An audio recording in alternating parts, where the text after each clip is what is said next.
అన్నవరంలో మహిమాన్వితమైన నేరేలమ్మ తల్లి గురించి మీకు తెలుసా?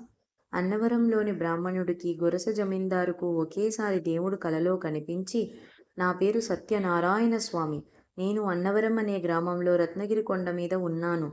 మీరు నన్ను వెతికి ప్రతిష్ఠించమని" ఆజ్ఞాపించారు. అన్నవరంలో ఎన్నో కొండలు ఉన్నాయి. అందులో రత్నగిరి అనే కొండని ఎలా కనిపెట్టాలి అనేది ఎవరికీ అర్థం కాలేదు.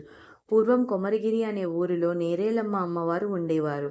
అమ్మ ఆ కొమరగిరిలో కొండ లేదు. కొండ లేని చోట నేను ఉండను. రత్నాలు ఉన్న కొండ మీదకే నేను వెళ్ళిపోతాను అని ఆ కొండ మీదకే వెళ్ళిపోయారు. కాబట్టి నేరేలమ్మ తల్లి ఉన్న ఆ కొండే రత్నగిరి కొండ అవుతుందని తెలుసుకుని రత్నగిరి కొండపైకి వెళ్లి స్వామివారిని వెతికి 1891 ఆగస్టు 6న ప్రతిష్ఠించారు. అమ్మవారే లేకుంటే స్వామివారిని వెతకడం ఎవ్వరి వల్ల అయ్యేది కాదేమో.